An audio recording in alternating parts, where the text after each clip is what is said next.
반갑습니다, 여러분. 어느덧 사도신경의 6번째 시간으로 여러분들을 찾아뵙게 됐습니다. 우리는 지금까지 성부 하나님께 대한 고백과 또 성자 예수님께 대한 고백을 살펴보았습니다. 오늘은 성자 예수님께 대한 고백 중에서 마지막 부분에 해당하는 예수님의 다시 오심에 대해서 한 번 더 살펴보고 넘어가려고 합니다.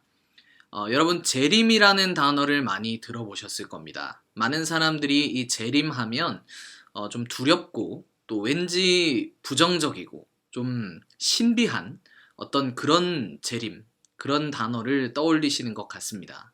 사실 이 재림이라는 것은 전혀 낯선 것이 아닙니다. 우리가 매번 신앙 고백을 할 때마다 예수님께 대해서 고백할 때 예수님의 다시 오심에 대해서 고백을 해왔습니다. 예수님이 살아있는 자와 죽은 자를 심판하러 다시 이 땅에 오신다는 것을 고백하는 것이 우리 신앙 고백 가운데에서 굉장히 핵심적인 부분이라고 할 수 있죠. 그럼에도 불구하고 이 재림에 대한 부분은 우리 신앙생활에서 많이 오해되었던, 그리고 많이 곡해되었던 부분 중에 하나라고 할 수 있겠습니다. 예수님께서는 요한계시록 마지막 장인 22장 마지막 부분, 실제로는 21절로 끝나지만 거의 마지막 부분인 20절에 보면 이렇게 말씀을 하셨죠. 내가 진실로 속히 오리라 라고 말씀을 하십니다. 그리고 그 말씀을 듣는 교회는, 또 이 말씀을 받아 들었던 사도 요한은 아멘 주 예수여 오시옵소서 라고 응답하게 됩니다. 이처럼 예수님의 다시 오심은 성경이 우리에게 분명히 증거하고 있는 굉장히 중요한 축입니다. 그래서 우리는 성경이 가리키고 있는, 예수님의 다시 오심에 대해서 가리키고 있는 이 시간적인 개념을 조금 이해할 필요가 있겠습니다. 성경은 먼저 분명한 시작과 분명한 끝이 있는 시간적인 구조를 가지고 있습니다. 직선이라고 표현할 수 있을 것 같은데요. 성경은 돌고 도는 시간의 어떤 개념이 아니라 직선, 처음으로부터 끝까지 향하여서 한결같이 나아가는 그런 시간적인 개념을 갖고 있다고 할 수 있겠습니다. 성경은 분명히 우리에게 시작에 대해서 이야기합니다. 이것은 하나님의 창조에 해당하죠. 그리고 역사의 어느 때에, 갈라디아서 말씀에 의하면 때가 찼을 때에 하나님께서는 그 아들 예수 그리스도를 이 땅에 보내셨습니다. 우리는 이것을 편의상 예수님의 재림과 구분하기 위하여 예수님의 초림이라고 부릅니다. 처음 오셨다라는 뜻이죠. 그렇게 이 땅에 오신 예수님은 이 땅에서 공생의 기간을 가지시고 사역을 하시고 십자가에 죽으십니다. 그렇게 십자가에 죽으시고 부활하신 예수님은 그것으로 끝나지 않고 예수님께서 승천하셔서 다시 이 땅에 오시겠노라 라고 약속을 하시고 말씀을 하시죠. 그것이 바로 오늘 우리가 살펴보는 이 다시 오심, 즉 재림에 해당합니다.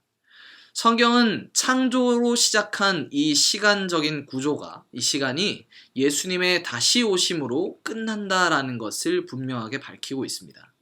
이처럼 성경이 우리에게 종말, 끝, 언젠가 있을 그 끝에 대해서 분명히 말하고 있기 때문에 많은 사람들이 이 종말에 대한 이슈를 가지고서 여러 가지 이야기들을 했습니다. 어떤 사람은 소설을 쓰기도 하고, 또 어떤 사람은 글을 쓰기도 하고, 또 그것이 문학 작품의 한 소재가 되기도 했던 반면 오늘날에는 영화의 소재로도 많이 사용이 되고 있죠. 찾아보니까 꽤 많은 재난 영화들, 특별히 어떤 지구 종말을 모티브로 한, 소재로 한 그런 영화들을 찾을 수 있었습니다. 아마 이 가운데에는 여러분들도 하나 정도는 보신 영화가 있지 않을까 생각합니다.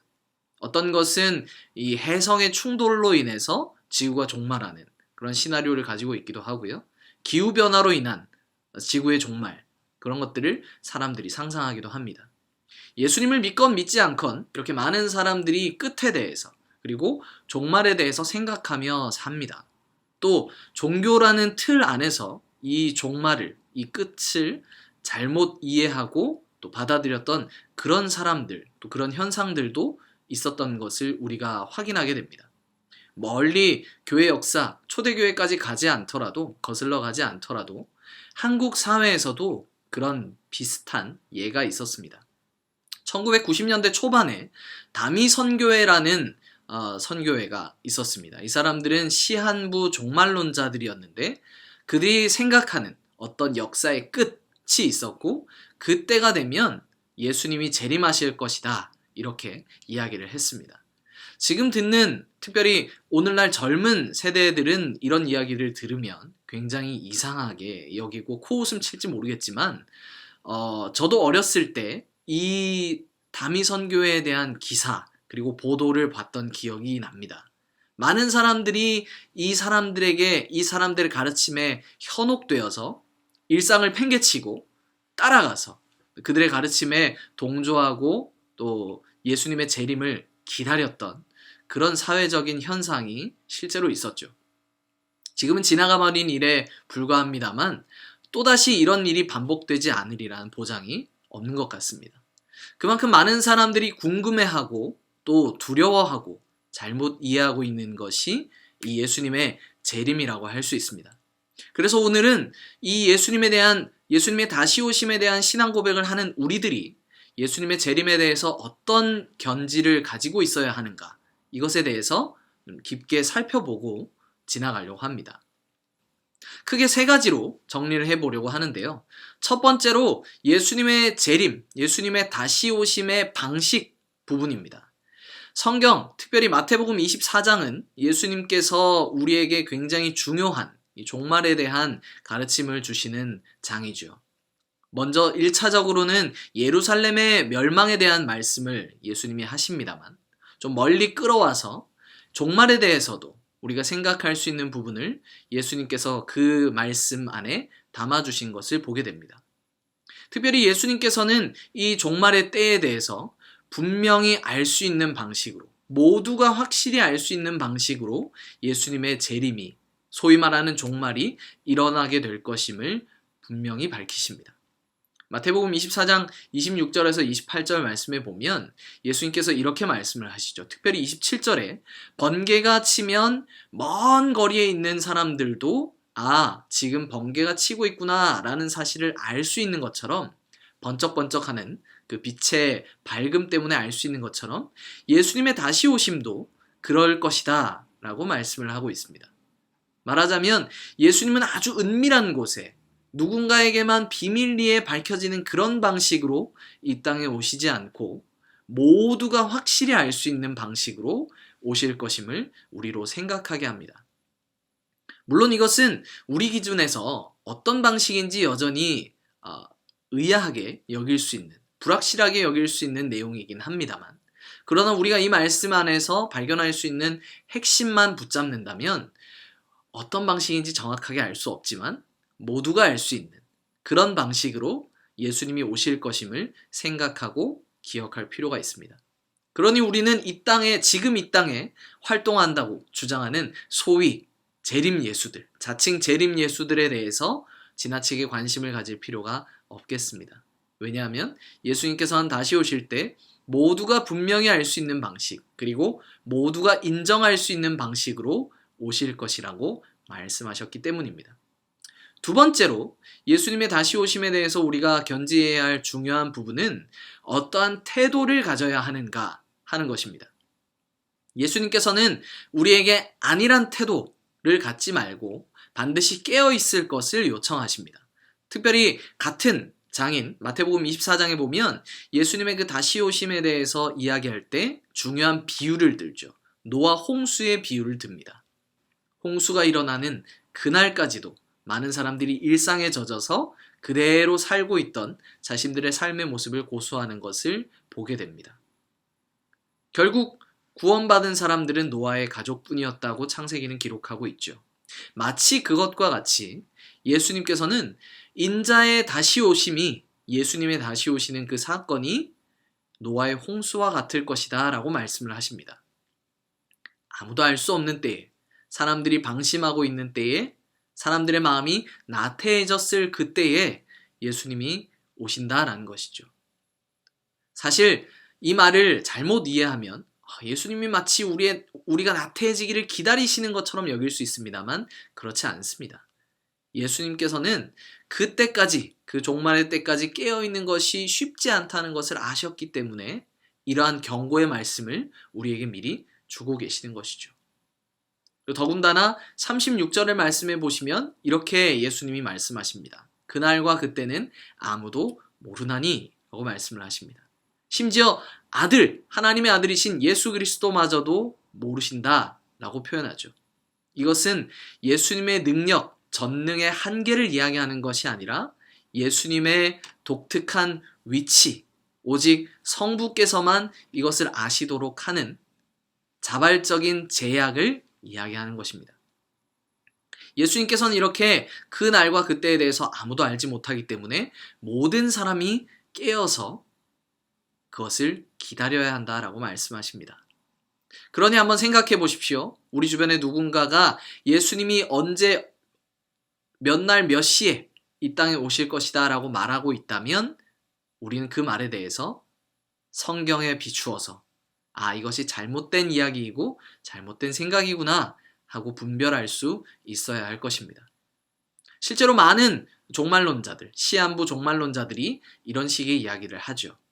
몇 날 몇 시에 예수님이 다시 오실 것이다. 마치 자기들만 알고 있는 비밀처럼, 대단한 비밀처럼 이야기하지만 그것은 성경의 지지를 받지 못합니다. 이 사실을 반드시 기억하시기 바랍니다.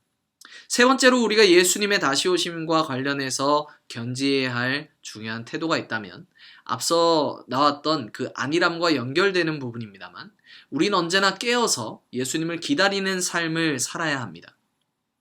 마태복음 24장에서 예수님은 계속해서 말씀하시죠. 할 수만 있다면 거짓 선지자들이 택하신 자들마저도 미혹하려 들 것이다. 그래서 우리는 깨어 있어야 한다. 너희는 깨어 있으라, 준비하고 있으라. 생각하지 못한 때에 인자가 와서 정말 큰 환난의 날이 되지 않도록 그때를 대비하며 깨어 있으라 말씀하시는 것이죠. 그래서 우리는 이 말씀처럼 늘 깨어서 예수님의 다시 오심을 준비하는 태도를 견지해야 합니다. 초대교회 공동체가 잊지 않았던 하나의 중요한 표현, 중요한 단어가 있습니다. 마라나타라는 말을 한 번쯤 들어보셨을 텐데요. 이 말은 고린도전서 16장 22절에 나와 있는 그 고백, 우리 주여 오시옵소서라는 뜻에 해당하는 헬라어입니다. 우리는 초대교회 때로부터 지금까지 이 마라나타의 신앙을 고수하고 있는 사람들입니다. 우리가 일상을 살지만 그러나 언제나 우리는 예수님의 다시 오심을 기대하면서 고대하면서 살아가는 사람들인 것이죠. 그래서 우리는 이 자세를 잊지 않아야 합니다. 예수님의 다시 오심을 기다리는 자세, 예수님의 다시 오심을 정말로 사모하는 자세. 그러나 동시에 그렇게 사모하면서 일상을 하나님 앞에 살아갈 수 있는 그러한 태도, 일상을 벗어나지 않는 태도가 우리에게 역시 필요한 것입니다. 예수님은 다시 오십니다. 우리는 그것을 늘 고백하며 삽니다. 예수님의 다시 오심 여전히 좀 멀게 느껴지고 종종 우리의 삶에서 일상에서 잊혀지는 경향이 있지만 우리가 이 신앙을 고백할 때마다 우리가 사도신경을 고백할 때마다 그렇지 내가 믿는 예수님이 다시 오시지 라는 그 사실을 날마다 기억하고 그것이 우리에게 소망과 위로가 될 수 있기를 바랍니다. 기도하겠습니다. 하나님 아버지 감사합니다. 오늘도 저희들에게 이 사도신경의 내용, 특별히 그 가운데에서 예수님의 다시 오심을 생각하게 하시니 감사합니다. 하나님, 우리는 예수님의 다시 오심에 대해서 늘 고백하며 살지만 우리의 일상에서는 정작 예수님이 다시 오신다는 사실을 망각하고 살아갈 때가 많음을 고백합니다. 이것이 우리의 입술의 고백으로 그저 머리에 있는 지식으로 그치지 않게 하시고 정말로 예수님의 다시 오심을 사모하면서 깨어서 살아가는 모든 성도들이 되게 하여 주시옵소서. 예수님이 이 땅에 다시 오실 때에 모두가 알 수 있는, 분명히 알 수 있는 방식으로 오신다 말씀하셨습니다. 예수님의 다시 오심을 고대하면서 우리 일상에서 각자에게 주어진 삶을 충실히 살게 하여 주시고 그러나 그렇게 살되 예수님의 다시 오심을 사모하는 그 중심은 놓치지 않을 수 있도록 성령께서 날마다 저희들에게 지혜를 더하여 주시옵소서. 감사를 드리며 예수님의 이름으로 기도드립니다. 아멘.